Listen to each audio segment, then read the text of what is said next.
Greetings, everyone. Welcome to the grand return of Hearthcenter season, I don't even know, 22? Something like that. I am one of your hosts, Lotus Knight, and I am joined by some of my favorites here in THL. On our top left corner, he's been here in almost every show for the last 2 seasons, the one and only Super Chicken. Now without everyone's favorite background. How are you doing, Chicken? Oh, wait a second, you're muted. Second. Okay, go. Oh, awesome. Okay, yeah, I'm doing great. Excited to talk about past season and maybe what's to come in the coming weeks of THL. Awesome. Thank you for being here.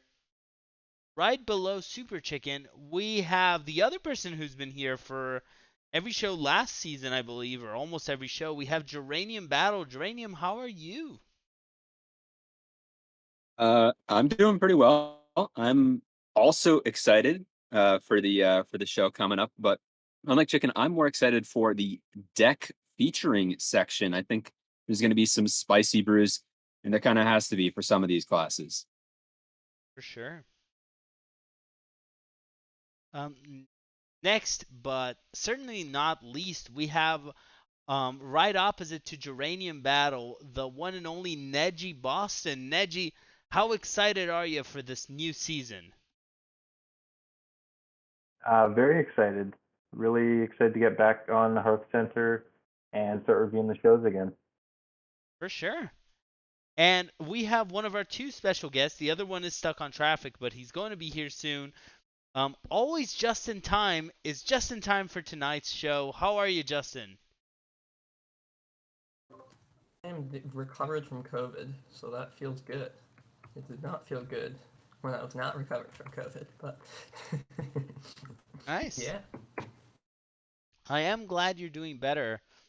Um, we have a great show tonight. I think this is a very different format. We're trying a new format for our first show where we're going to start just by reviewing what happened last season with our four series, as well as have a special question for the guests of a team that they expect in each series to be a surprise or that no one's looking, be it underrated or whatever you want to call it. And after that, we're going to have our special feature for tonight. We're going to take a look at one deck at least for each of the classes. So we've curated a list of 10 decks, and we're going to show you what we think is playable for each class. Whether it's good or not is up to you to tell us. So keep those messages incoming. Let us know what you're thinking. Doubt us. We're here to answer. So go for it. Everyone ready to begin? Yeah, let's Yeah. jump into it. Let's do it. All right, so we're going to begin by recapping our Hero series, because that's our usual first series.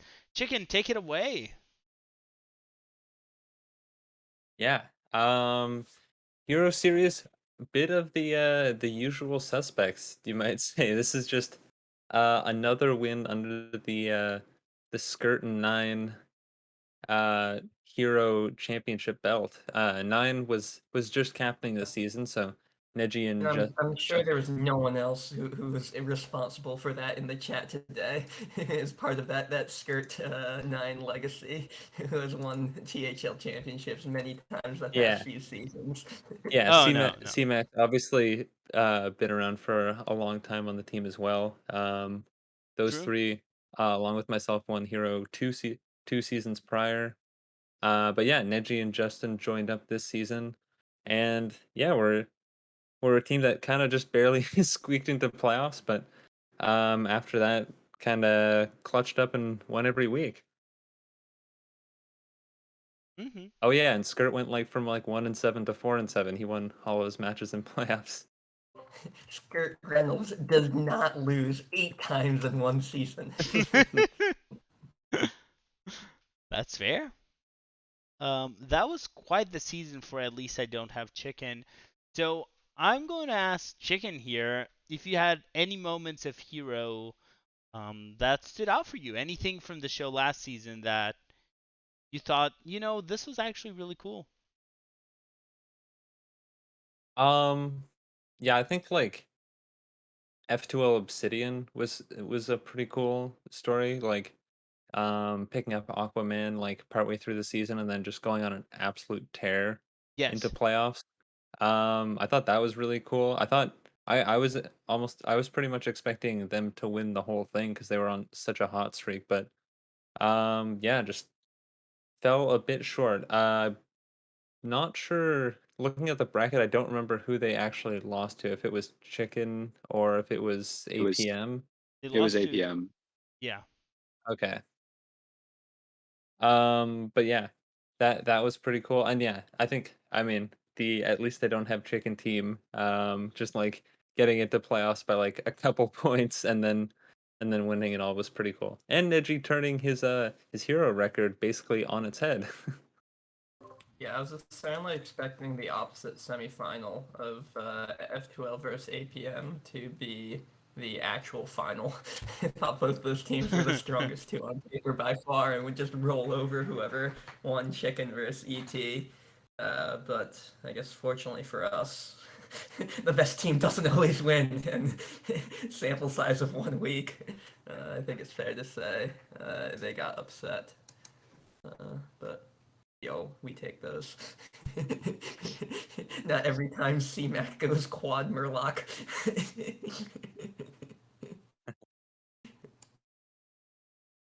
So, speaking of Hero, we have basically had a great season of Hero last time, and we always say Hero is more competitive every single season. So I want to ask you, Chicken, what should we expect from Hero this season? Is it going to be competitive as well, and anything we should watch out for? Well, now the at least I don't have chicken team is chicken full again. Um Now we are we are back to being like 200 PR under the cap, as we often are. But I don't know. Don't count us out. You know, we made playoffs and lost to the eventual champion the last time this team was together. So I think I'm expecting us to still do pretty well.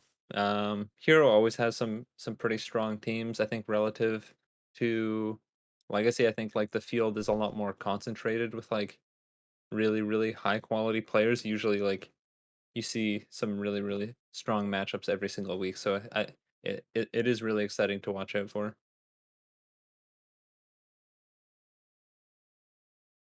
Anyone wants to comment anything else about Hero series before I move into Legacy? I think the Um, runners up got like at least as strong, maybe side grade, maybe upgrade. So I think they're unlucky to not win last season. APM. I would expect them to be the early favorites for most of this season. I think something about Hero series this season is that a lot of the teams that were under PR a lot and whose teams were looking out of date uh really stepped up. So I'm talking like all the bottom teams, Dad Legend, I'm talking No Pros here, I'm talking um Valisha was a baller. All of them like heavily improved their rosters, even just by like getting 550 players. So yeah, I think Hero Series looked slightly less competitive than it usually does last season. And then I think this season it is looking stacked once more.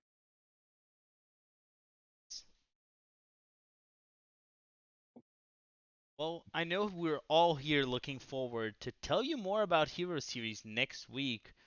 I will say this for every single series. No, I won't. I'll just say it for Hero and maybe at the end. But if you want to play on stream, be it Hero or any other series, we're looking for matches. And any series is welcome, any level. You may be a 3 seed, you may be a 5 seed, you may be a 1 seed.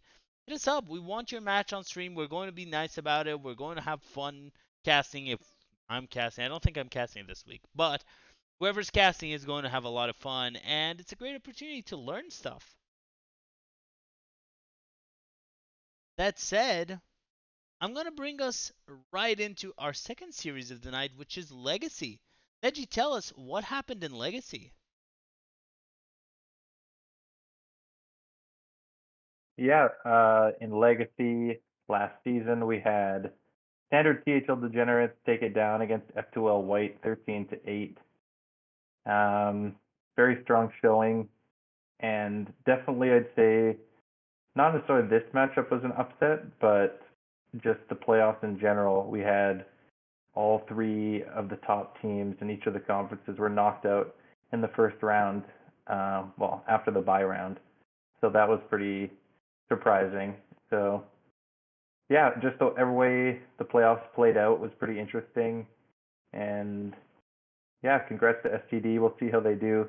They got thrown into the Conference of Death this season, so we'll see how they fare there. What are you talking about? They're not in Blue Conference. We're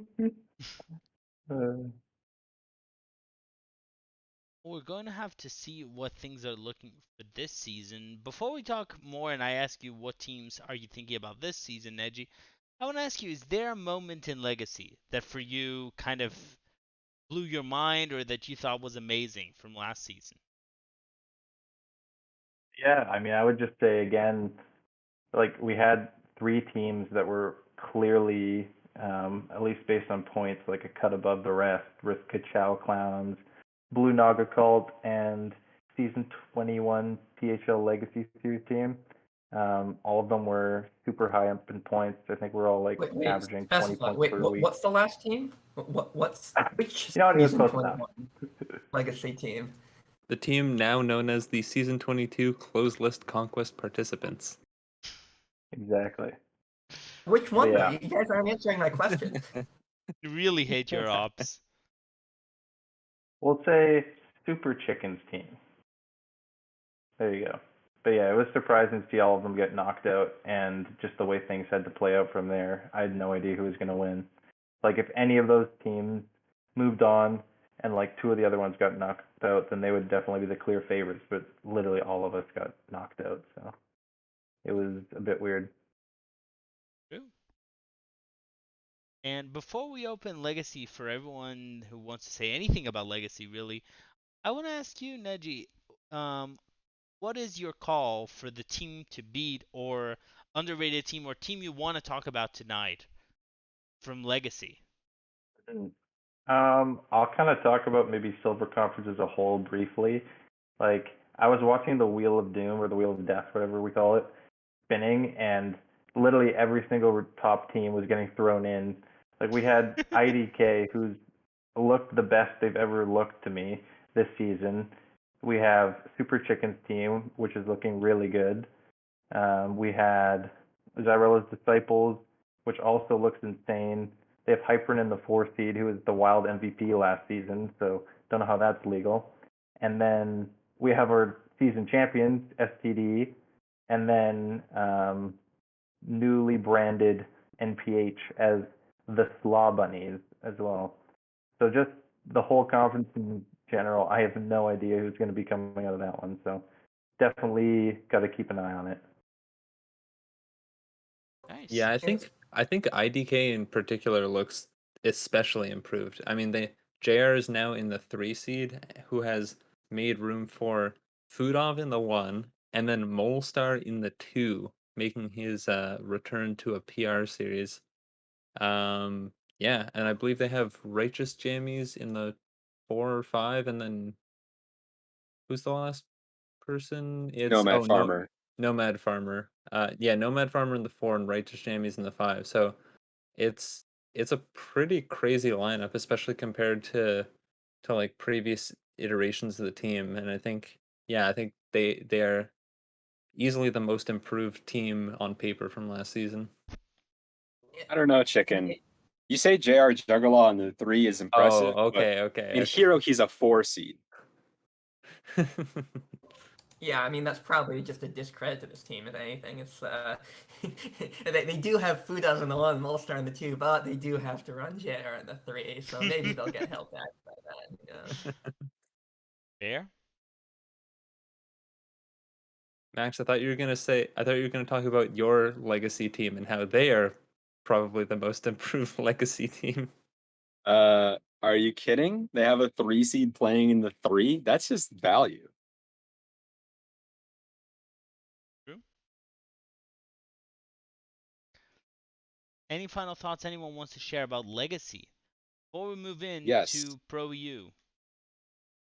I would love to say my most magical moment of last season, which was watching Justin versus not Justin, the 1 week that has happened in THL, the 1 week it may ever happen in THL, because not Justin proved the curse to be real, and no Justins won that week. Not even the Justin that was playing on a different legacy team. Um, Justin lost in Wow. the 1, Justin lost in the 2, Justin lost in the 4, Justin lost in the 5, and then 9 Eyebrows was the only one to take a win. It was just a super weird week.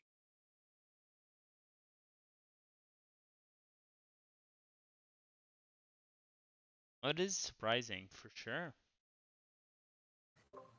I have no memory of this. You described Justin losing.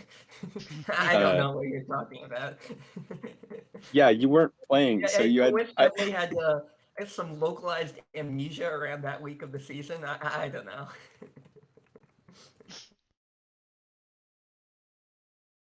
Well, moving on to our Pro EU series, Justin, why don't you tell us what happened in Europe? I don't know. There's some elections or something. Probably. And THL in Europe. Oh, okay. Yeah, I heard League of Nations won. I'm loading the stream now and seeing that they beat Pertinax in the final. Yep. Yeah, they really beat them. I can tell you that, unless my eyes deceive me. It was a very close match. It was literally 1 point off. But it was Oh actually wow, well, not yeah. that not close. true.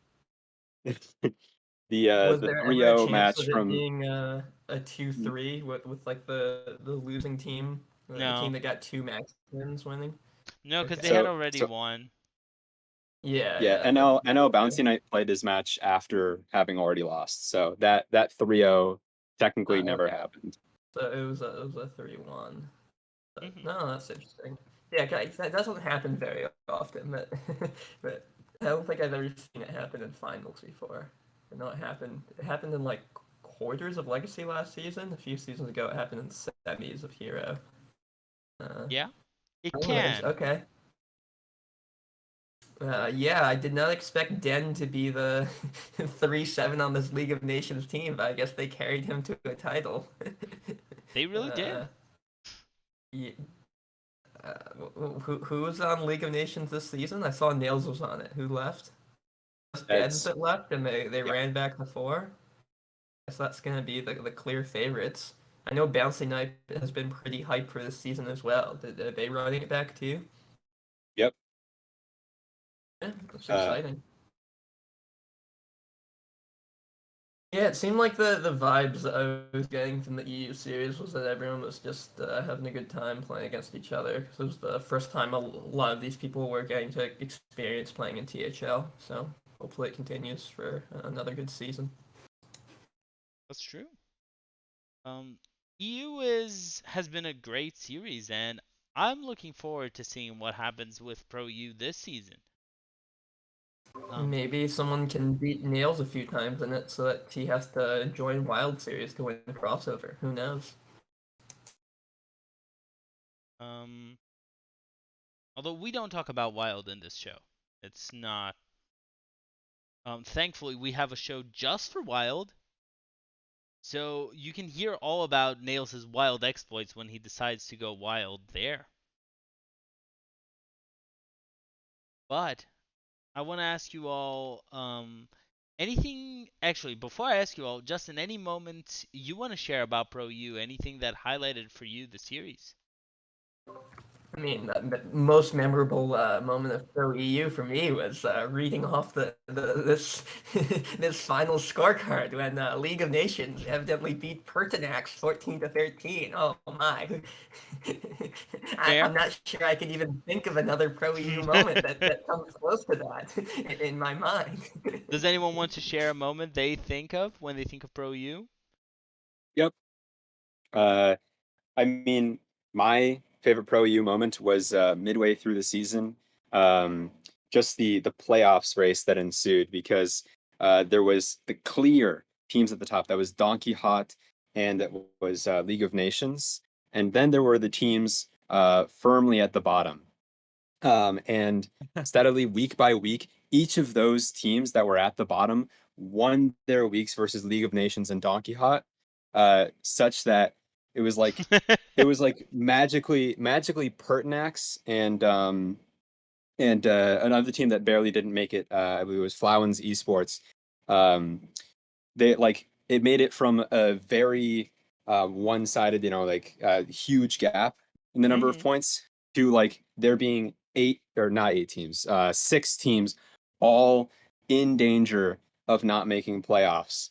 And it was like literal points between them after the huge runbacks these teams had. And then yeah, I hope they can carry the momentum into this season.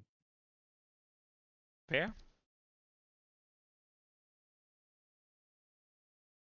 Any final thoughts on Pro U before we move to the THL Pro Series to finish our 4 series for the night before going into our meta review?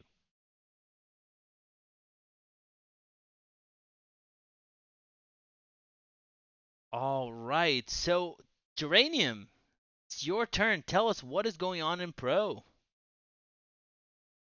Well, sorry, you asking what happened in Pro last season? Yes. Yes. Well, last season, Pro was stacked as always, but the most stacked were the top, the Bing Bong Big Top, that ended up winning the entire series over Rope and Cope in the finals. It only came down in 3 matches because it was a 3-0 sweep. However, there were some people trying to play their matches after the end of it with some refusal. So Some it real was cowardice displayed by some member, one member in particular. I just would like to put it on record. Now, this show doesn't officially would like to reprimand the individual responsible for this tomfoolery. yeah. Sorry, I I think your did mic's breaking up there. I did try to get a statement from the accused, keeping their anonymity. I did manage to receive an AK from them, so I think it's all okay. Seems accurate. Anyways, so yeah, I mean, it looked like a very one-sided finals. That is not how the series really showed, though. Um, No, I there also have the were wrong one quite a lot showing, of so I am upsets. fixing it now. That's okay. There were quite a lot of upsets in playoffs. I mean, the undefeated team, Brushy Tuna, losing in the first round of playoffs. Um, to the eventual champions. There was for the boys also almost undefeated. Not making it to finals again either. Like the journeys of Bing Bong Big Top and Rope and Cope are a bloody mess. Yeah. Yeah, I mean the undefeated comes with the asterisk if they were in the free conference. Like you just look at the two finalists from the strong conference, a real asterisk on the performance of the other teams in that regular season. And Fair. once again, I mean, it continues with this season. The two pro conferences are incredibly imbalanced. Black is stacked is the moniker you should remember. So Fair.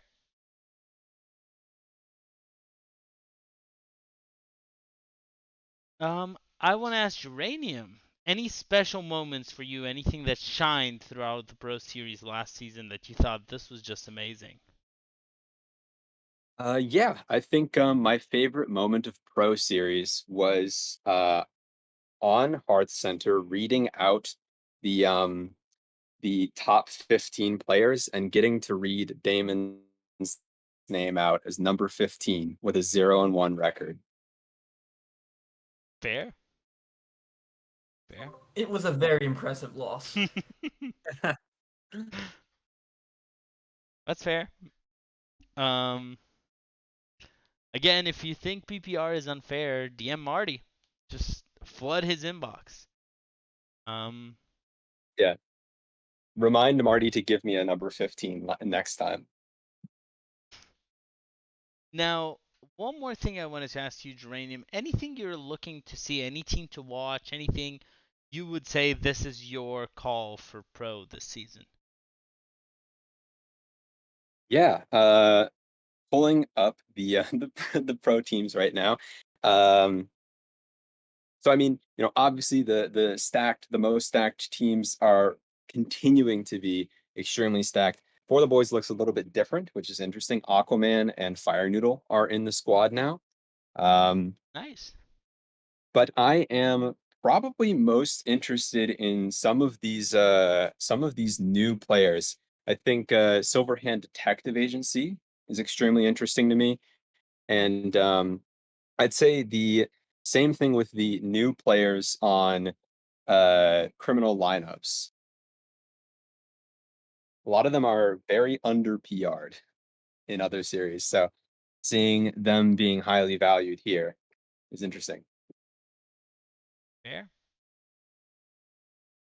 Going to need to see what is going to happen to Pro Series because it's going to be a hot season. Anyone wants to share any final thoughts about Pro before we move on to the segment that everyone's looking forward to, our meta review, where we're actually going to say what decks we think you might expect to see this week. Any final thoughts on Pro? Next season will be different, let me tell you. That is true. So I will move in to read our commercial for the first time I ever read this commercial, and I'm going to do it with a clean version, which is going to get tougher and tougher as the season goes on as usual. So, hey there, Twitch viewers, have you subscribed to Team Hearth League yet? Then make today the day to be a league yourself and subscribe to our channel.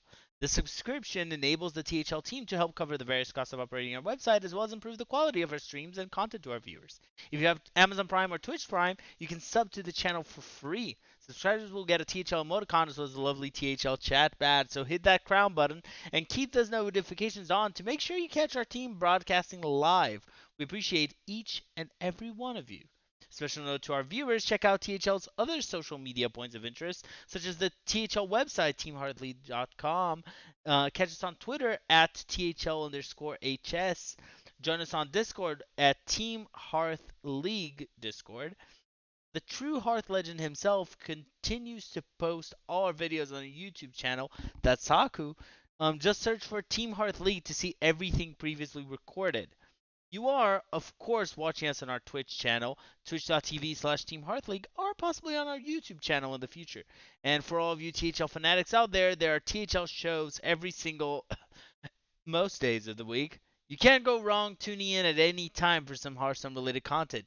Now back to the good part, ka-chow. So, I'm going to protest. I do not think Chow was the good part. the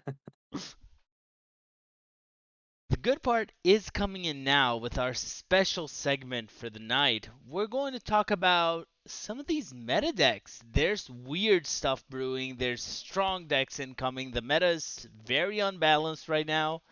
We have classes at 60% win rate. We have classes at, or not 60, but 55. We have classes at 30% win rate, 35. So we're going to do a meta report where we see at least one deck from each class. For some classes where people wanted to talk more diverse options, we may have more than one. So to begin telling us about these classes, we're going to start with Demon Hunter. Justin, tell us about a Demon Hunter deck that you think we might actually see this week in THL, if you do think we might see it. Oh, that was not the prompt you gave me originally. I don't think we will see anything like this week in THL.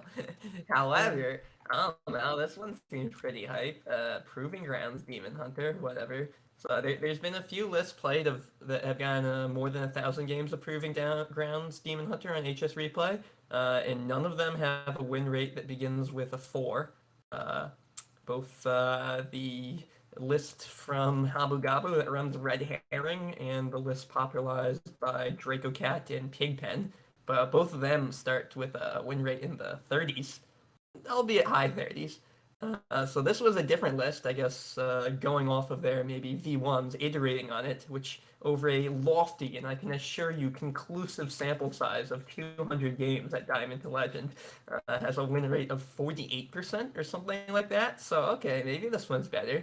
It's built a lot more like the Pigpen Draco Cat version of running fail spells for survival, but runs fewer minions. It doesn't run Azunut and Jace, which were notable low rolls off Masked Reveler and Proving Grounds. So now, whenever you play one of those 6 mana cards, you'll probably at least get something big for your effort. You obviously have Dispose of Evidence as well, which is great synergy with this deck. Its drawback is actually an upside that you can shuffle back in your big minions that you want to pull out from the deck and to True. later cheat them out. Yeah, I think some of the other versions ran Dread Prison Glaive without multi-strike, which seemed weird to me, just running it as like a naked 1/3 weapon. So that makes more sense to me at least. Seems like it runs a bit more optimized removal package to allow you to win the game as Demon Hunter somewhere only a little less than 50% of the time, which is a lot better than most other Demon Hunter lists. Uh, That's so fair. yeah, I don't know. If someone put a gun to my head and said play a Demon Hunter, this is the one I would play. It looks pretty hype too. I don't know. Maybe I would say otherwise after losing a few times with it, but at least you can topple some idols along the way. This does look fun. It doesn't Like, look good. this looks like a deck I want to try for exactly 5 games, no more, no less.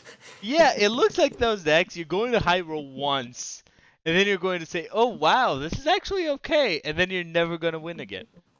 If you only post the screenshot when you high roll, it has 100% win rate. It's a that one, miracle rogue meta. the one time you get Sigil of Alacrity to get a Proving Grounds, and you coined it out on 4. Yeah, I can assure you, Draka Miracle Rogue always gets a 15 attack dagger by turn 5. Like, there's no other outcome possible. Every screenshot I see of it shows that. That must be every game for the deck. True. Yeah, Justin. no, I Oh, have go not ahead. played this deck, but I probably will at some point because it looks cool. Fair. I want to ask you before I ask everyone's thoughts on Demon Hunter, if there's anything they want to share that you haven't yet.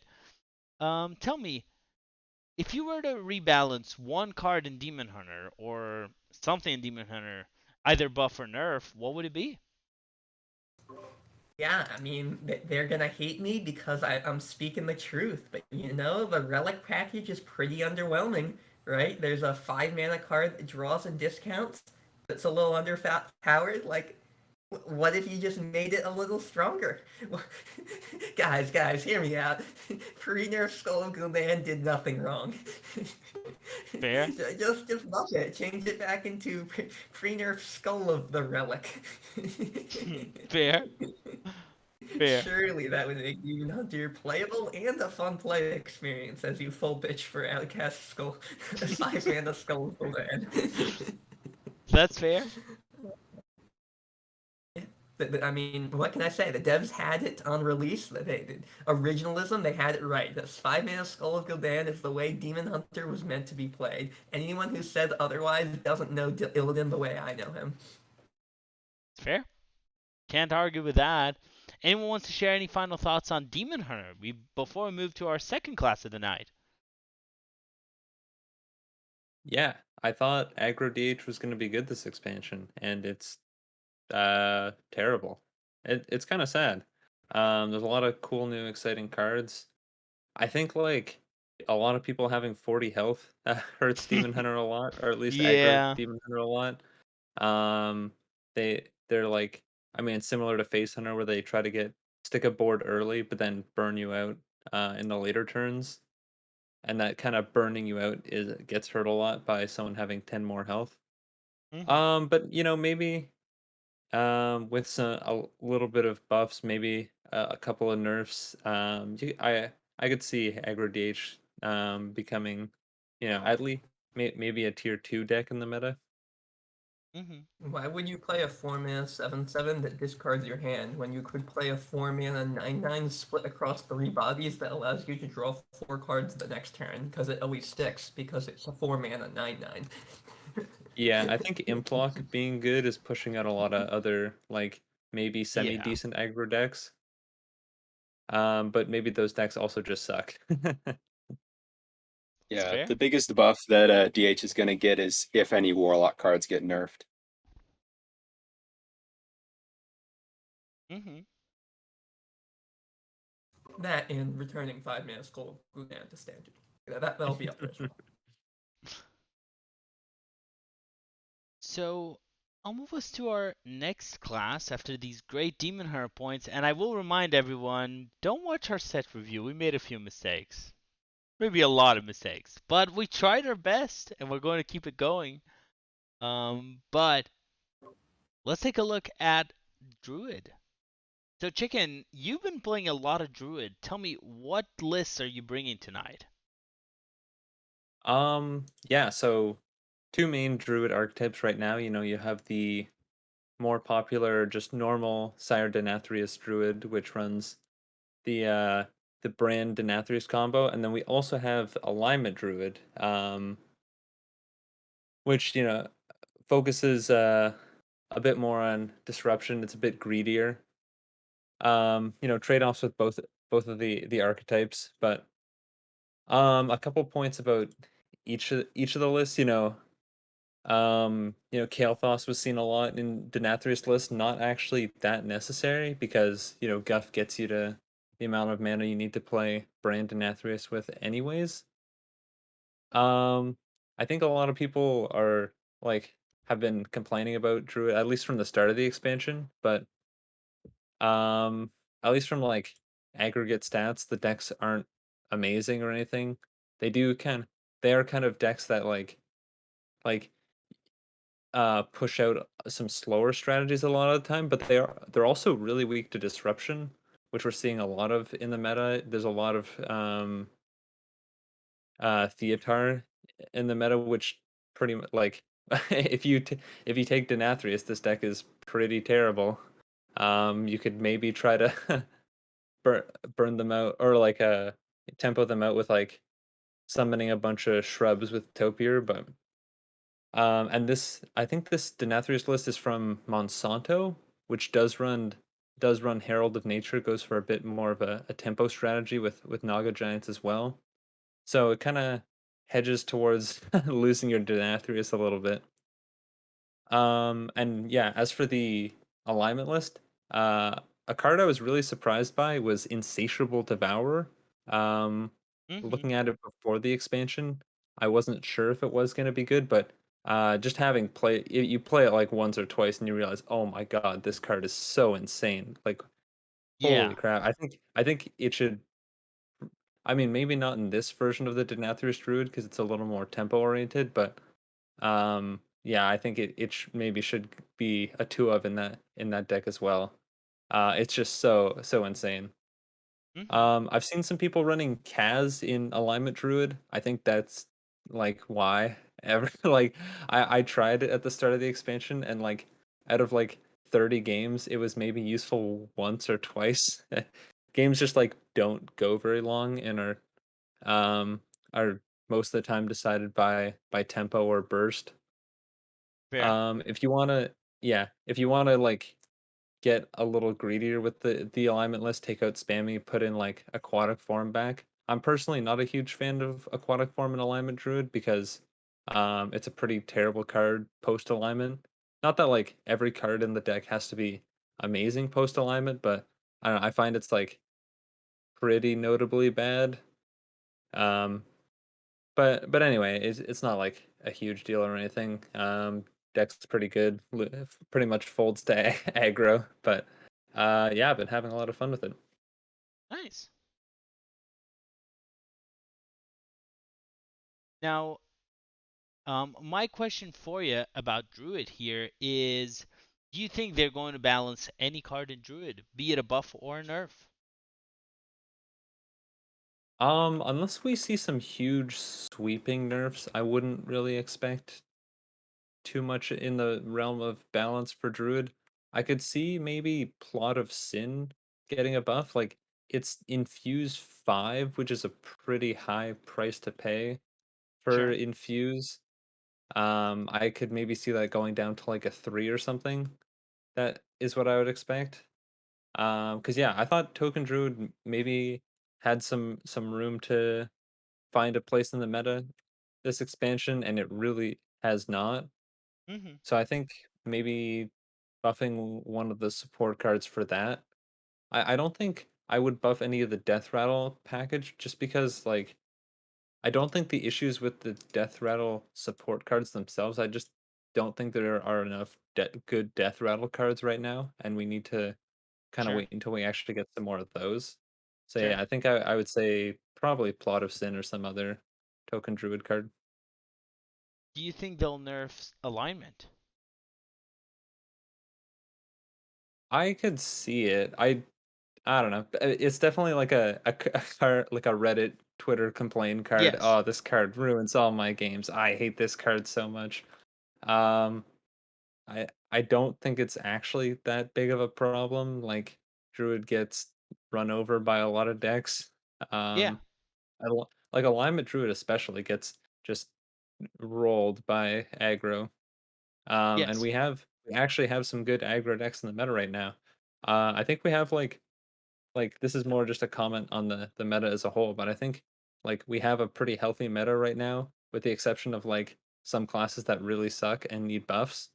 But I think it was like Nohan saying it earlier on Twitter, like he doesn't like he thinks that buffs would be much better for the meta as opposed to nerfs because like there's a lot of classes that are in a pretty similar range of power, and then there's just a couple of classes that are just unplayable garbage. Fair. But it's true. I mean, we're going to see a lot of them tonight. Does anyone want to share anything about Druid to add to what Chicken said, though?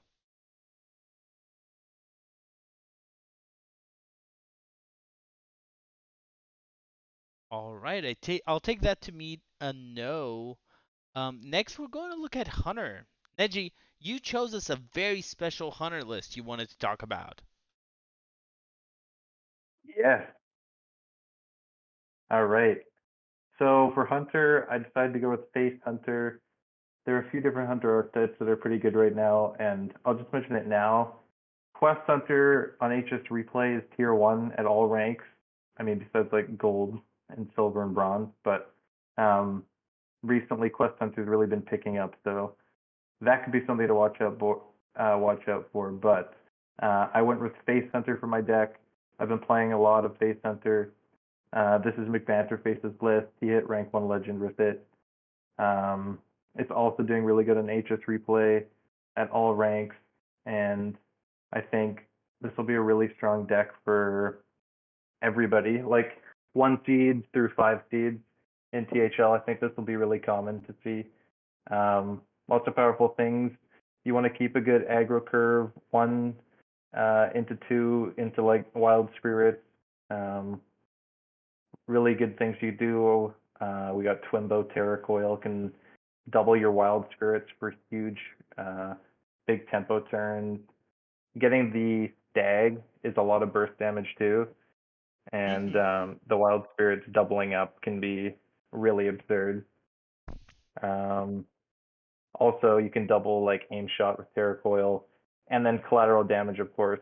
We run that because you can double it with the Terra Coil as well. And currently, um, it does a bunch of damage. Like if you kill 3 minions, it'll shoot them again and do more damage. But I think I heard they might be potentially passing that, so watch out for that.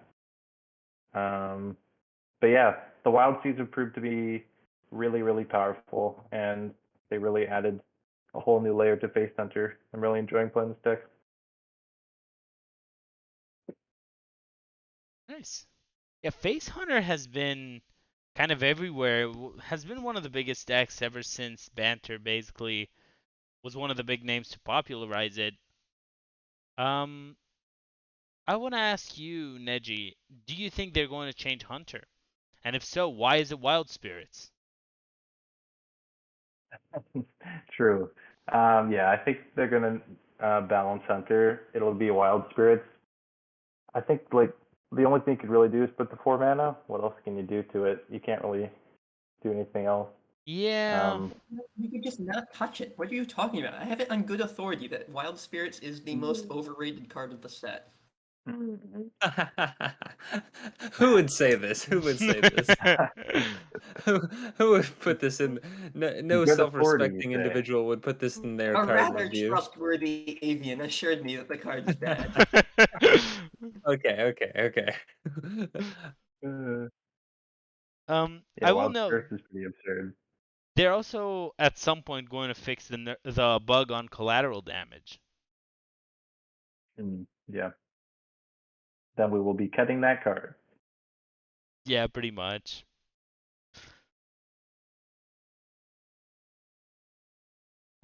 Anything anyone else wants to talk about Hunter? I think the cool thing is, even though we're talking about Face Hunter, Hunter has like 3 or 4 valid archetypes. Yeah, Beast Hunter is not bad. I've been seeing a bit of it as well. And like I said, Quest Hunter is apparently really, really good. So I Don't think even get Hunter me could be a really started on good Boar bring in Hunter. close list. Boar Hunter's a hunter deck they don't want you to know about. Justin I hasn't won a game with Boar Hunter yet, but he will soon. no, I won so many game on day one with the deck.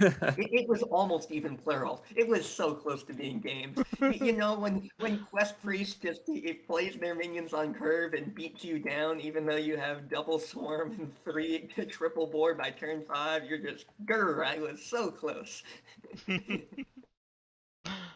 Now, I will say, for all those turtles watching this stream and wondering, man, what could I take from Boar Hunter? Well, I think you can make a Monkey Hunter, and you can triple that monkey, sending 3 of those into the deck with your Northshire Farmer. Eh? Think about it, turtle. No, it's not a beast. I would have played that. The Golden Monkey's not a beast. I actually looked at that. I hate Damn. this game. Like you're kidding, but I'm not. I built it and then discovered Golden Monkey's not a beast. It also I doesn't mean, work because it transforms yeah, everything in yep. your hand and your deck. It That doesn't was work the for real. That multiple was the reasons. real. That's tough. Make Northshire Farmer a legendary when. So, any final thoughts on Hunter before we move to Mage?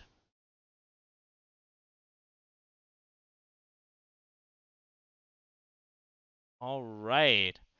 So, moving on to Mage, Justin, these lists were selected by Dankistad. Tell me, what are you seeing in terms of Mage lists going on right now?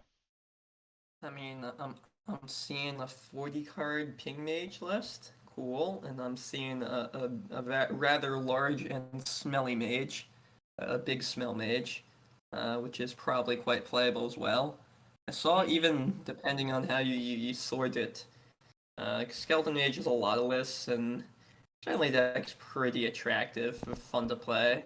There's some lists on aggregate. Big Spell Mage is actually doing better because it was already refined on ladder than Skelly Mage is, though not by a ton. Most people are playing Skelly Mage, which I assume is the better deck when you take out the jank.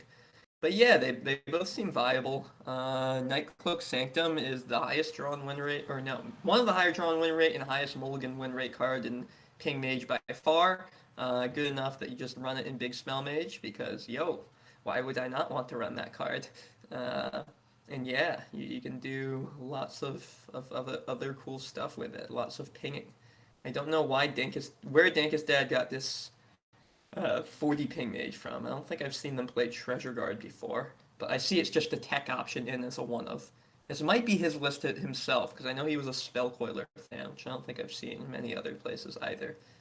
But yeah, basically, no matter how you build it, you're kind of just looking to draw the good cards. So I don't think the last few matter a ton.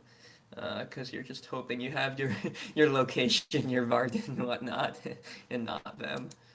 Uh, but Fair? yeah, uh, I assume most people have already experienced getting pinged by Varden a bunch of times after having their board frozen for like 3 or 4 turns in a row.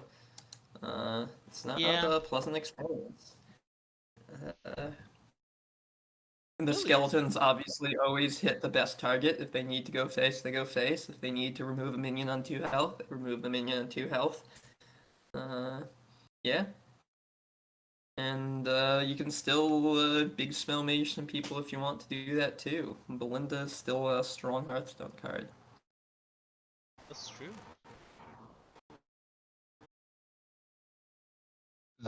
Justin, what is your opinion on the inclusion of Suspicious Alchemist? Probably better now that Deck Tracker fixed the not no longer telling people. I haven't seen it a ton. I don't think personally I would run it, but it doesn't seem like a crazy card to run. I think it's more common now to see the 1 mana 2/2 Shivering Sorceress than the Suspicious Alchemist as the 1 drop in the deck. Yeah, Alchemist I is was hoping probably to not ask all. Stankus that. Yeah. I'm pretty sure this is the list because I know he's a Spellcoiler enjoyer. But yeah, it Fair? seem a little weird running Spellcoiler with only Flurry and Wildfire basically to activate it. But you know, he's he's a dad. He knows what he's doing. He has reared children before. Then don't question his ways. That's true. Okay, Just this is funny because he is not actually a dad. um, Allow me to explain the joke. Yeah.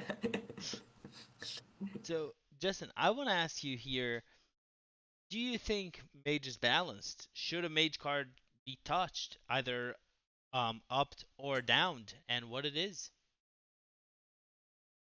Yeah, I mean, on lighter stats, it's pretty even.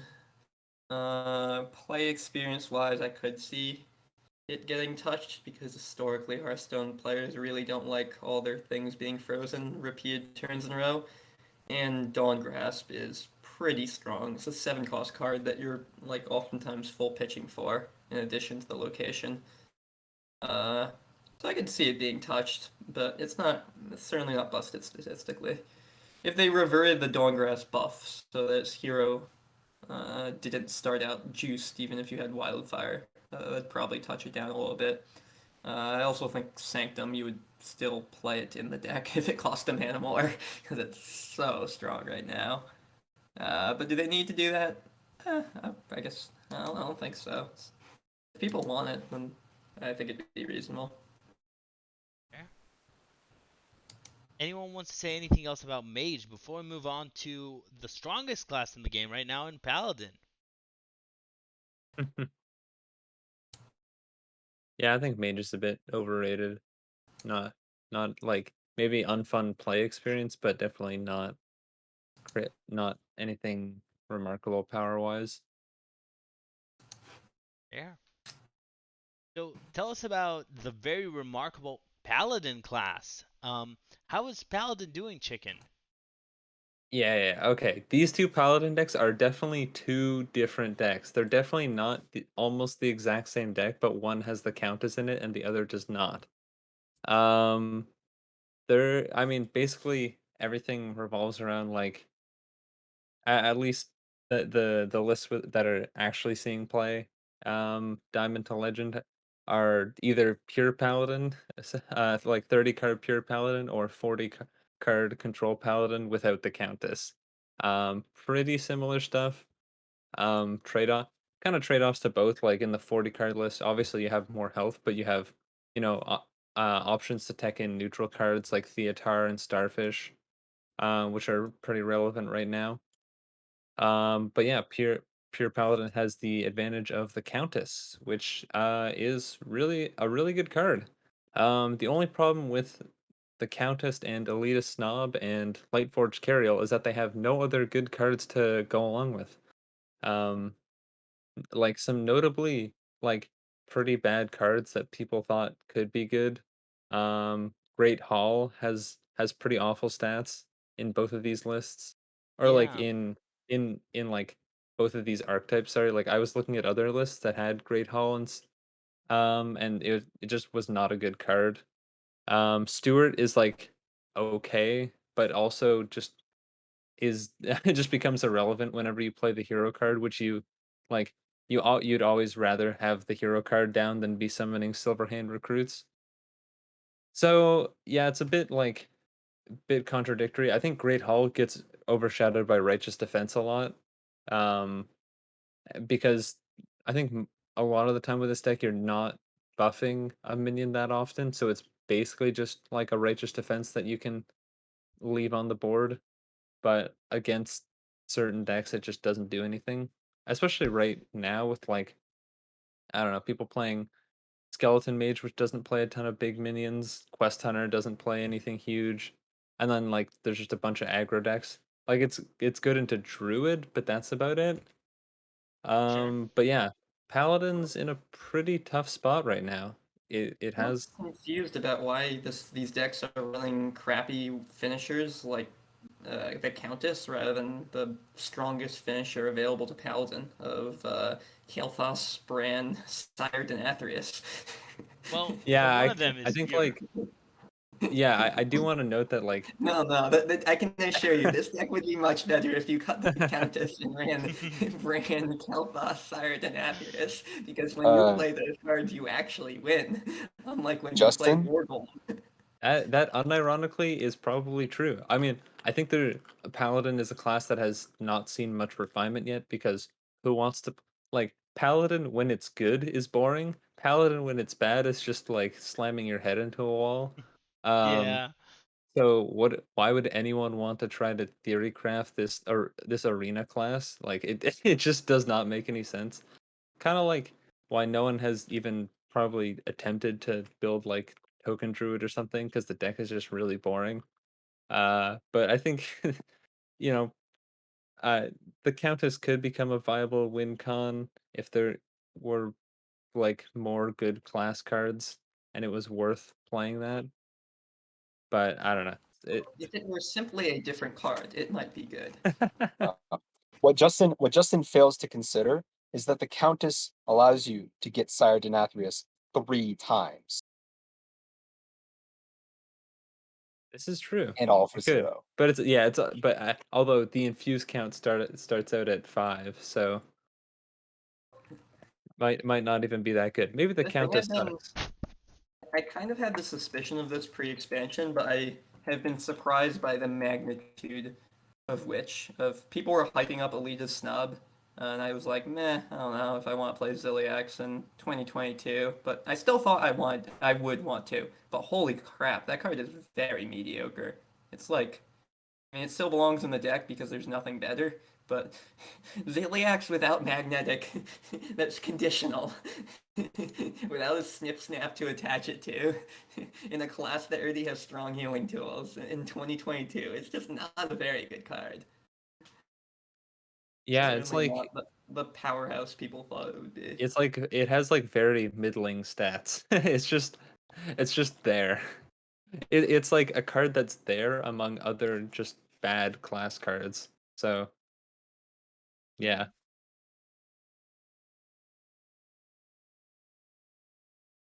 It's shocking to me that you actually didn't put Mac Paladin, because Mac Paladin, although barely played, is the Paladin deck with okay stats. No new cards, but okay stats. um, Is Just Fine correcting us in the chat? Does anyone actually know how the Countess works? It's class legendaries only. He says it's only oh, class it says legendary. See, Max, you're a supposed pure paladin enjoyer. You've not even played the card. You oh, don't know what okay. you're The talking yeah, the about. legendary. Okay. It says discover a legendary minion from another class. It costs 0. Oh God, we can't even play Denathrius from this. Oh my gosh. What a terrible card. Yeah, yeah. No, Now, no. I will. I'll get something to get at least to get a monkey to get Denathrius. I'll get somehow. so here's my question for you, Chicken. Paladin probably needs a buff, as we've been saying. What do you change in Paladin? Oh god. I know you asked like one card for Druid. I noticed you did not say that for Paladin. No, oh no, And I there's think no way a card fixes Paladin. I don't know. It's like I It's don't simple. understand. Make Periel cost 2 mana. I don't understand what the thought process was this expansion. Like, did they expect Paladin to just be terrible and they were like, well, our work job's done. Like it It seems really like the looked whole like it. the Silverhand recruit thing completely fumbled. Like, what is Divine Toll? This card is so stupid. Why would you like what? I don't understand how someone could consider this card being good. I don't know. It may I be mean, if it's aggro hard paladin on is Paladin. I can maybe assure you, 3 mana draw 1 to 2 is comparable to 2 mana draw 4 that they also printed in the same set. yeah, I don't know. Yeah, Service Bell sucks. Well, it doesn't suck, but it's just like mediocre. It's just like Arcane Intellect. Like what? It's slightly better Arcane Intellect, I suppose, but I don't know. Divine Toll, like maybe if there's such an insanely board dominant paladin deck that you always get the Pyroblast on it, then maybe it'll see play in some way. I don't know. But even Buffet Biggin, which is like by far and away the best Silverhand recruit card, is like not even good enough to see play in pure paladin because there's like it's like conditional and yeah, Paladin still has awful draw. Like you I think they just need to print a new card because like the only draw they got was Service Bell and that is not even close to cutting it. I mean, I don't think it's that far out. If you took 5 cards in the Paladin class and reduced their cost by 1 mana, it would probably be playable. It's like 45% win rate. It's not like 40% like Demon Hunter and Warrior. Oh, we're going to Yeah, get I to mean Warrior. I think like if Paladin ever becomes relevant, people just start putting Rustrot Viper back in their deck and then the class is no longer relevant. Yeah. I think the big And that's yeah. I I'd say like I would if you like another card I would change is like unnerf Cariel because why did this card get nerfed? It was like obviously the best paladin card, but it was like the only good paladin card, so I didn't really get that. Um yeah. I mean, I think paladin's like a class that like a child could pilot and it does well at or it basically has like the same win rate at all ranks. So it was performing well at low ranks. So they had to nerf something, I guess, but I don't know. That's fair. Any final thoughts anyone wants to share on Paladin that we missed before we moved on to Priest with Geranium Battle?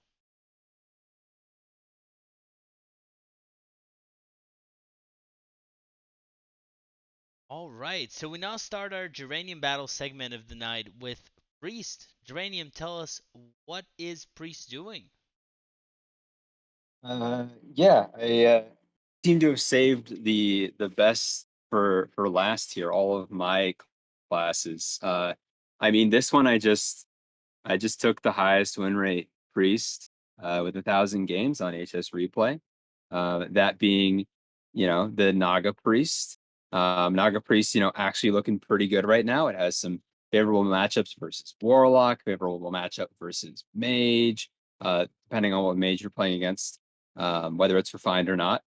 Favorable matchups versus Hunter, favorable matchup versus Druid, uh, and then a very unfavorable matchup versus Shaman. But we don't talk about that one because we're going to focus on the good parts of this deck here.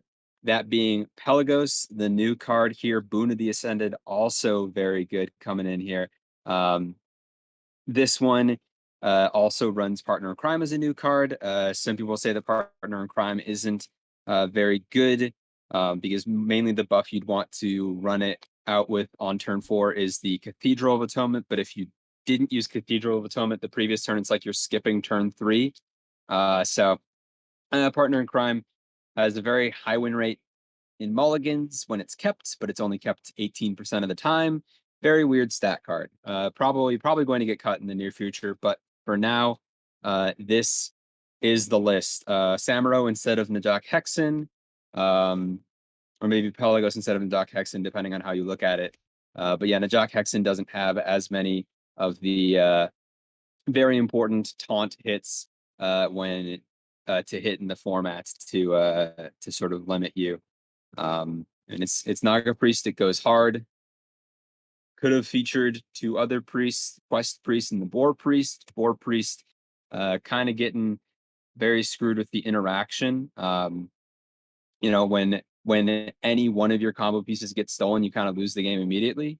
And then Quest Priest is big Snorefest, so I didn't really want to feature it.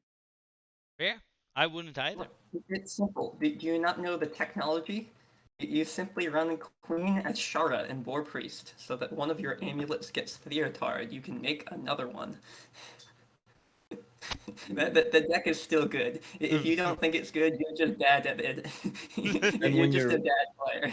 and then when your boar gets stolen, you can just cope.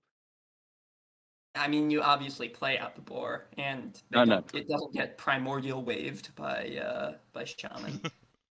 I have already copied this board with my Zola the Gorgon. You cannot stop me. My boon of the ascended. Oh wait, no, that just copies its stats. Doesn't work. Surely it works. Surely it works. Next, I noticed you forgot to. You have omitted mentioning Thief Priest. HS Replay tells me it's a deck. Do you have any comments about Thief Priest? Oh, yeah, I think that's a deck in Wild, at least in the screenshots I've seen from Wild series. It's every deck. So Uh, that's a pretty good I one. see. I see it has a favored matchup on HS Replay. It's only 36% overall. However, it does possess one favorable. It's at 55% into Other Hunter. So if you suspect your opponent in THL is going to run Other Hunter, it That's seems Boar like Hunter. it could be fun. Justin. What is this mysterious hunter? Oh my gosh.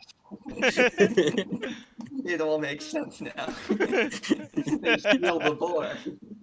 It's Wow. still unfavored into boar priest. Can't steal priests, boys. Yeah. So I'm going to ask Geranium here. If you were to change one card or more in Priest, either buff or nerf, what would it be, Geranium? Or nothing if Priest is fine. I think we're gonna do the Jacob's Ladder, and Whirlpool is gonna go down just one more. Just keep bringing it down until we play it. Fair. Fair. So, assuming no one has any more thoughts to share on Priest, we're going to move to Rogue. So tell me, Geranium, what do you have for Rogue here?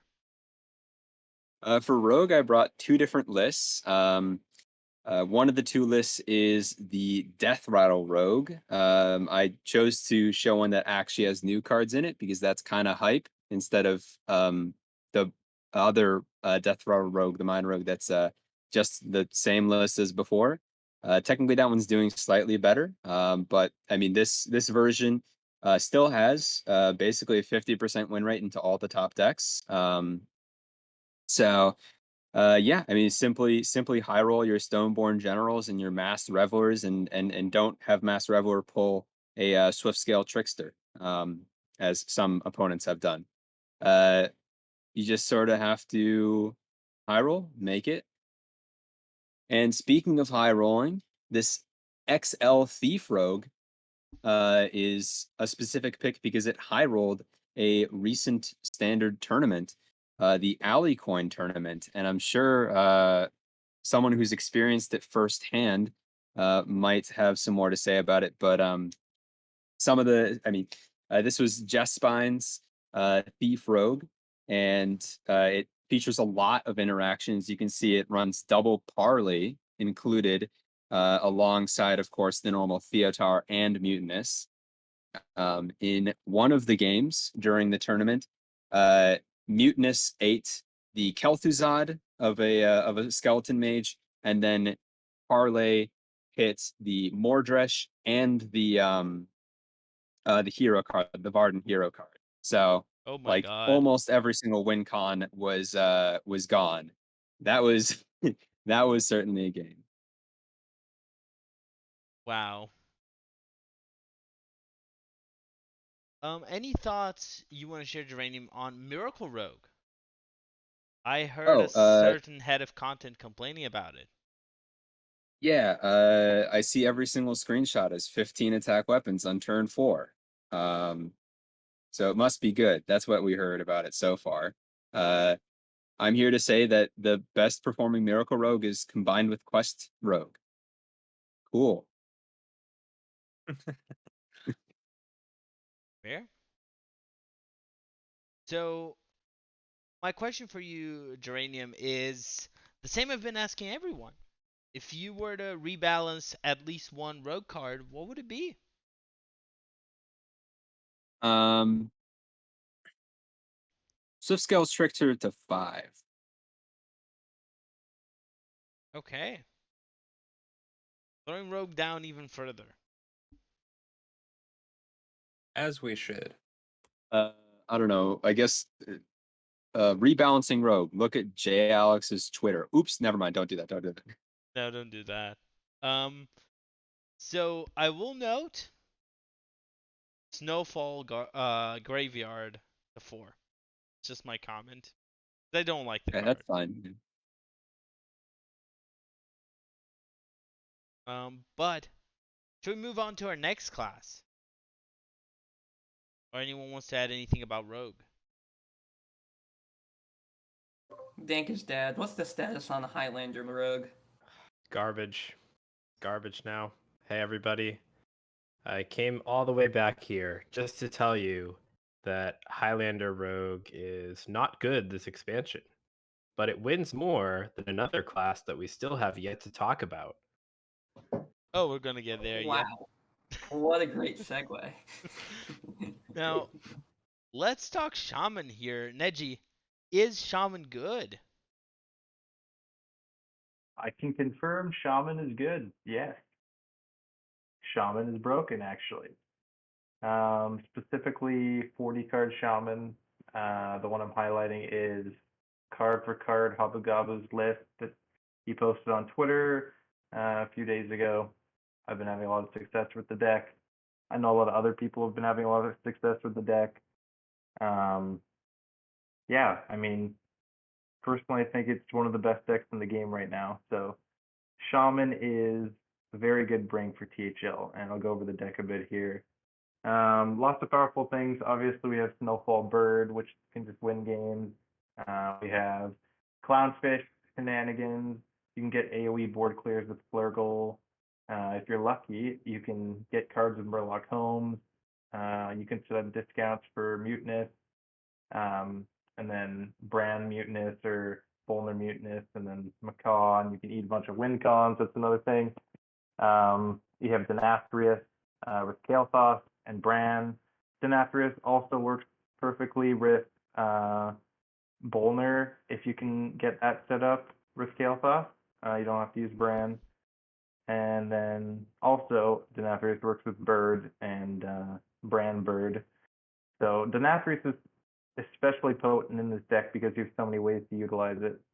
The nice thing about this deck is you just have so many different win conditions. You can win on board. You can win by getting a big high roll evolved with Null early in the game. You can win by Mutinous, eating the win con, Denathrius.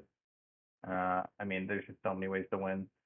I just think the deck is so flexible, and having the 40 HP is really, really nice against aggro. Gives you time to get the Snowfall Guardian and lock them out of the game. And then Insatiable Devourer, we talked about it a bit before.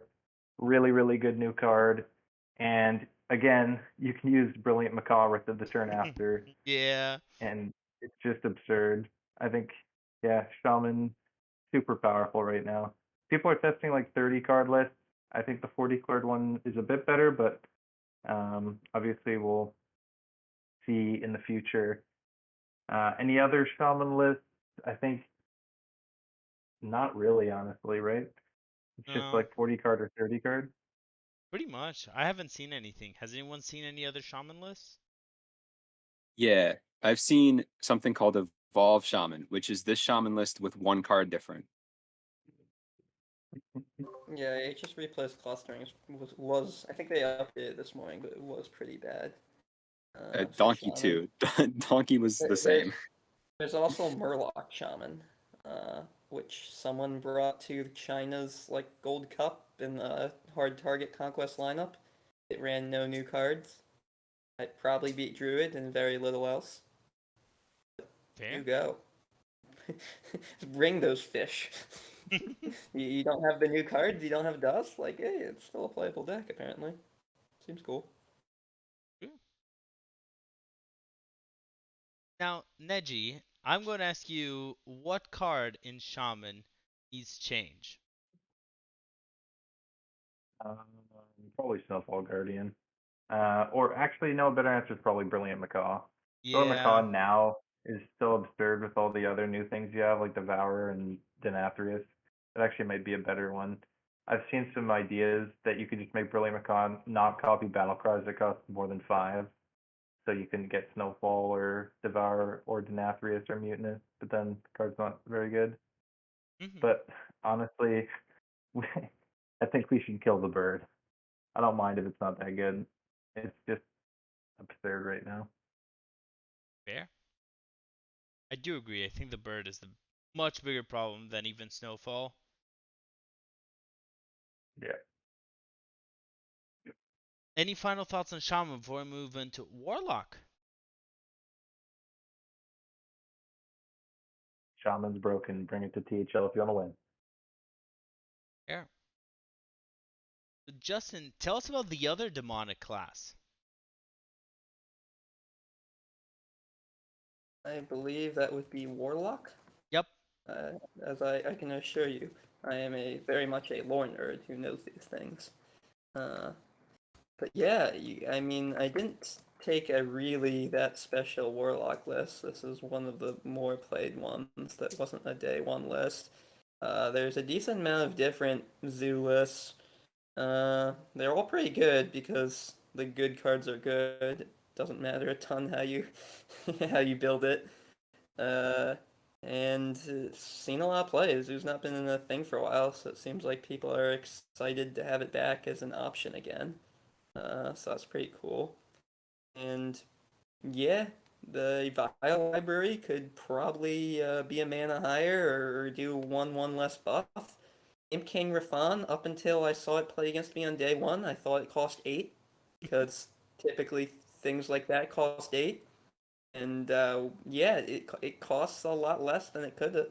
It's one of the top mulligan win rate cards, despite it costing the most amount of mana in the deck. You really want to draw it. Mischievous Imp is a really good board refill. Impending Catastrophe means they never run out of cards. Yeah, you kind of doesn't matter how you build it. The deck's just pretty strong. It was the day one terror of ladder. It seems to initial fears that it might be overpowered seems to have mostly subsided. It's still a very strong deck, but it was mostly figured out day one. Other stuff has been catching up in refinement. Uh, yeah, Hmm. I certainly expect to see this a lot in THL. It's a pretty cheap deck too. King Rafam's a legendary, but nothing else is. And honestly, the expensive components of this, of King Rafam Impending Catastrophe, I would not be surprised if you get your dust back at some point from them, because they're pretty pushed. Uh, That's so, true. yeah, good deck, cool to have Zoo back. I don't know. If I both enjoy playing it and playing against it. It's a pretty predictable deck, so it feels cool to play from both sides. If you can anticipate their power spikes and keep them off board, it's not like they have a broom or anything. They have like no rush. They don't really have a ton of burst either. It's very defined what they can do and what they can't, and comes out to be pretty powerful. Yeah. So, what about there are two weird decks that I've been seeing pop up. The first being Imp Curse Warlock, and the second being Imp Phylactery Warlock. Does anyone want to share a bit about that? I don't know if you want to go, Justin, or if someone else has thoughts on these. Yeah, there's been like some phylactery warlock tested out. It was like tried out day one. I know Fire Noodle was playing it like right at the start of the expansion. He had some early success, but I think the deck kind of folds to any sort of big minion. Mm-hmm. Um Gets pretty rolled over by Druid a lot of the time. But it is pretty consistently good into Shaman and Mage, notably. So Fair. if you're looking for counters to those decks, it serves that purpose pretty well. But you can still get your Phylactery Theatard. So yeah, hard to say if it actually has a place in the meta. Seems like it's a pretty fringe deck. Mm-hmm. Yeah, I But yeah. don't really have experience myself. I've heard they have decent win rates, but not as good as Imp Warlock. I think you can just literally run the 15 good cards in Imp Warlock and put in either more aggressive cards or maybe even cards with a different package, different idea of the other 15, and it can be almost anything, and you're gonna have a good time just because the good cards of the deck are so good. And then you put in the other 25, and that's how you get Curse Warlock. I see. Final question for Justin about Warlock. If you were to change a single Warlock card, which would it be? Yeah, I feel like I wouldn't change any of them. Vile Library is probably the one that can produce the most blowouts of just way too many stats early. So if it got changed to base deal buff 0/0 instead of base 1/1, I think that would be okay. But I don't think the deck needs a ton of realignment. Or rather, if you were going to do it, it would have to be in part of a lot of other things being nerfed. Because I think the deck would be pretty unplayable if you touched its power cards by a bunch, because they are really carrying the deck right now. That's true. So I'll move us into the final class, which I'm sure everyone is excited to hear. We even have Dankestad here just for him to tell us what is going on with this one. So, Dankestad, what is going on with Warrior? So, Warrior, to put it lightly, is a bit of a dumpster fire. I spent a lot of time yesterday trying to make builds of Warrior work, and they really just don't. So on the left, we have the Enrage Warrior, which I think is probably the most promising build on ladder right now. And a few of these new cards actually were somewhat impressive. Notably, Anima Extractor, Burden of Pride, and Decimator Olgra all seem like reasonable Hearthstone cards, but everything else in the deck just doesn't have enough push. Justin was talking about how strong Vile Library was, and he said that he wouldn't nerf it, and I think that that's smart because Warlock needs cards on the power level of Vile Library to actually break through Mage and break through Shaman and pressure them hard enough before they can go off with their large win condition. And Warrior can only achieve something similar with a completely perfect draw with every single card coming in at the right time and just following up perfectly with their heavy hitters for big damage at the end, like Olgra, Rakara, and Grommash. So the deck can high roll and do something. It's not quite as deep in the dumpster as some of these other warrior decks, but it can it's just not on the same power level as the best decks in the format. And unless you are trying to go for a niche target of fighting other board decks, you're not going to really see much in Rage Warrior in THL, I don't think. Control Warrior was even worse. I tried a lot of builds of it and I didn't win a single game. It was just every single time the shaman or the mage, if they have their card and you don't have your interaction on time, you can't beat them. And against aggro, the first few turns go okay. And then late in the game, you realize that their resources come back before you can get enough removal. I see there are some suggestions in the chat of 39 cards of removal in Renathal, and well, that could not beat Quest Hunter or Control Shaman. And What is this? Yeah, wait, I don't get this but list. Justin. So Why is it we're running Galganar? Why are we not running the best win con and control warrior? no Kel'Thas, Brand, Sire Denathrius. you see that's what I thought, and I had tried it, but this is the only warrior deck that I won with in all of my testing. Easy. I can say I did not build it myself. A much better deck builder who I don't think I'm at liberty to name in this chat, created this deck. Oh no. I did convince them to cut the Legionnaires, but with this list, it was very solid. And we were able to defeat Death Rattle Rogue by killing them with Trench Stalker, which is not a sentence I thought I would be saying when I was prepping yesterday. Yeah. But it turns out that getting a Neptulon in play on turn 5 is about the only thing that can make Warrior win in this meta. So don't don't play Warrior. And Rice Bowl, if you're watching, I will not be bringing this class in Legacy this week.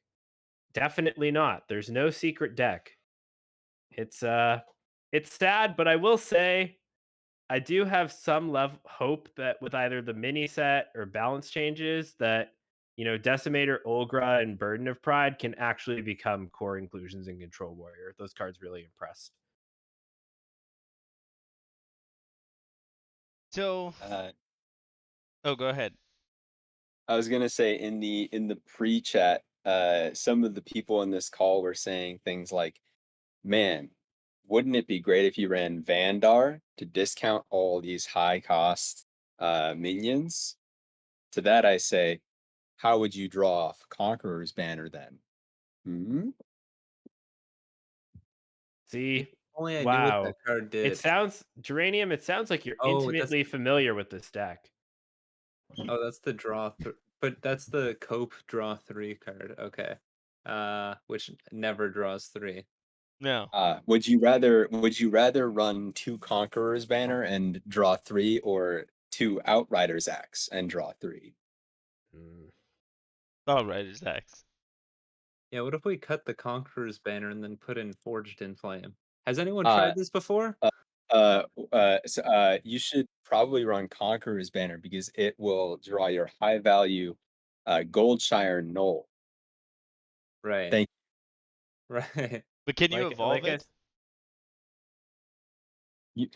you. well, It can be 6 attack if you'd like with Sanguine Depths. hey, you know what? Like I said, Super Chicken, I can't ask these questions because I am not the mystery deck builder. And Right, right, this deck right. won and my deck's lost. So there's really not much else I can say. Real, right, right, right, right. For sure, for sure. But on a serious note, I have seen some lists. Like I tried out Bunny Hopper's Control Warrior that was also on the Conqueror's banner plan and just had similar bad luck. I just don't like even if, the deck can win some games, I just don't think it's nearly as consistent a plan as what the other classes have to offer. And from Diamond to Legend, the most represented Control Warrior archetype is clocking in at 25.8% win rate. Ugh. So it's a sad day for me and Milo. Very, very tragic. Wow. Uh, do you think it would be? Do you think that Warrior would be, or like, do you think Sanguine Depths would be crazy if it were +2 attack instead of +1 attack? No, but I don't think it would be much different either way. Okay. Damn. I think that what Warrior needs either is cards like From the Depths and Nelly to get reverted so that they have a late game plan that matches the explosiveness of other classes, or Warrior needs some help from the mini set where they get a win condition that has the inevitability that other classes do, at No, least from the control side. I don't think you're looking at this from the right angle. I was in call with Molestar the other day, and he was playing as few win conditions as possible in his control warrior, and he was winning games. Maybe that's the solution, but Uh, maybe I you I just had to beg him to put Theotar in the list. He didn't even have like disruption. It was just removal. He was running Man the Cannons. well, that's was this on day 1 of meta? It may have been day 2, but it was one Hmm. of the 2 first days, I think. I think that you can beat Warlock doing that, but not much else. He did Warlock and manage to Hunter. beat Aquaman on Ping Mage, uh, or like Skeleton Mage, but that is That only because the Skeleton Mage did not draw Hunter, hero yeah. hero Varden. Yeah, I mean, Dawn Grasp has been able to solo Control Warrior since it got printed, so it is not a surprise that that is the card to avoid. Anything else anyone wants to share about Warrior before we move on It's to simple. our You main play screen for Akani going goodbye? into their turn 7, and you play Akani and you choose hero card, and then they Oh, don't garden. of course. Man, they have to add location, hero card, and weapon to Okani. Really flesh it out. When are they going to print the 4 mana 4/4 destroy a hero card? And well, it used to be 0 mana back in the day, but Well, yeah. And heal you for good. 5. Yeah. God, why don't we get Sacrificial Pact for Alterac heroes? Maybe that's what we'll get in set 3 this year. All right. So, bringing us back to our main screen, I want to give a very special thank you for all the hosts who are here tonight. Chicken, thank you for being here. This was great. I hope you had fun. Yeah, this is I mean, a pretty interesting start to the season. I mean, I think this was a cool shakeup from the normal start. I mean, I kind of want to keep doing this like Yeah, for future seasons because this was really fun. for sure. Maybe we'll do a featured deck of the week segment in Hearthcenter. If you, our viewer, liked it, let us know. We'd love to know if this is the kind of segment you want to have. Geranium, thank you so much for being here tonight, for helping with the decks. Great having you as always. Yeah, I mean, it's great being on this show. Just I think maybe we'll go back to the normal format next week. Yeah. I want to thank Neji Vegas for being here with us, who's not in Vegas, but I'm going to call him Neji Vegas tonight. Thank you for being here, Neji. Yeah, thanks for having me. I really enjoyed the segment as well. Um, Definitely agree. Maybe we can add a deck spotlight in the future. Sure. Now, for our guests, I want to give a very special thanks to Always Just in Time for his great contributions here in Demon Hunter, Warlock, and Mage, as well as great show presence. Thank you so much for joining us, Justin. Yeah, probably only week I'll be here this season, because I start a new job next week. But yeah, it was fun for tonight. Yeah, and last but not least, I want to thank Dankistad for joining us for the help with Mage and Warrior, and for all the great Warrior insights. I know it was a tough class. Yeah, well, I'm hoping it's not so tough the next time I'm here, but guess we'll have to see.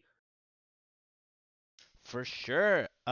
We have more shows incoming. We have match shows on Friday, Saturday, Sunday. You can't miss those. If you would like to play on stream, go to the Stream Match channel on our Discord and just post there. We're looking for people for matches for many of the shows. So just let us know if you want to be involved in one of our shows, if you want to cast, let us know as well. We're always looking for people. With that said, that is it for Hearthcenter for tonight. I want to thank all our viewers, and we will see you all next week for the first recap of the season. Have a good night, everyone.